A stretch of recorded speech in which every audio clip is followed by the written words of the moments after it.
BJP ജില്ലാ പ്രസിഡന്റുമാരെ പ്രഖ്യാപിച്ചു. കേരളത്തെ 30 സംഘടനാ ജില്ലകളായി തിരിച്ചാണ് പ്രസിഡന്റുമാരെ നിശ്ചയിച്ചിരിക്കുന്നത്. 27 ജില്ലാ പ്രസിഡന്റുമാരുടെ പ്രഖ്യാപനമാണ് നടന്നത്.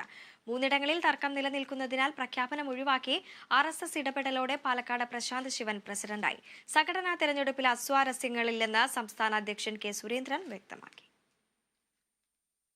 വിവാദങ്ങൾക്കും പൊട്ടിത്തെറികൾക്കും ഒടുവിൽ ബിജെപി ജില്ലാ പ്രസിഡന്റുമാരുടെ പ്രഖ്യാപനം നടന്നു. 27 ഇടങ്ങളിൽ അഭിപ്രായ സമന്വയത്തിലൂടെ തീരുമാനമെടുത്തപ്പോൾ പത്തനംതിട്ട, തിരുവനന്തപുരം നോർത്ത്, ഇടുക്കി സൗത്ത് എന്നീ 3 ജില്ലകളിൽ തർക്കം നിലനിൽക്കുന്നതിനാൽ പ്രഖ്യാപനം ഇന്നുണ്ടായില്ല. ജില്ലാ പ്രസിഡന്റിനെ തെരഞ്ഞെടുക്കുന്നതിനെ ചൊല്ലി പാലക്കാട് ബിജെപിയിലുണ്ടായ കലാപത്തിന് RSS ഇടപെടലിൽ താൽക്കാലിക വെടിനിർത്തലായി. രാജിക്കില്ലെന്നും ബിജെപിയിൽ ഉറച്ചു നിൽക്കുമെന്നും വിമത കൌൺസിലർമാർ അറിയിച്ചു. ബിജെപിയിൽ സ്ത്രീ പ്രാതിനിധ്യം കൂടിയെന്ന് സംസ്ഥാന അധ്യക്ഷൻ കെ സുരേന്ദ്രൻ പറഞ്ഞു. സംഘടനാ തെരഞ്ഞെടുപ്പിൽ തർക്കങ്ങളില്ലെന്നും അദ്ദേഹം കൂട്ടിച്ചേർത്തു. Thiruvananthapuram city Karamana Jayan, Thiruvananthapuram south Bijukumar, Kollam west J Prasanth, Kollam east Rajeev Prasad, Alappuzha south Sandeep Vachaspathi, Alappuzha north PK Binoy, Idukki north PC Varghese, Kottayam east Lijilal, Kottayam west Roy Chacko, Ernakulam city KS Shaiju, Ernakulam north Brahmaraj, Ernakulam east P Sajeev, Thrissur city Justin Jacob, Thrissur west Niveditha, Thrissur south AR Sreekumar, Palakkad north Venugopal, Palakkad south Prasanth Sivan, Malappuram central Subramanian, Malappuram east Rashmilnath, Malappuram west Deepa Puzhakkal, Kozhikode city Prakash Babu, Kozhikode rural Devadas, Kozhikode north Praful Krishnan, Kannur south Biju Alakkuzhi, Kannur Vinod, Kasaragod ML Aswini എന്നിവരെയാണ് പ്രഖ്യാപിച്ചിരിക്കുന്നത്. ഇതിൽ കരമന ജയൻ, ലിജിലാൽ,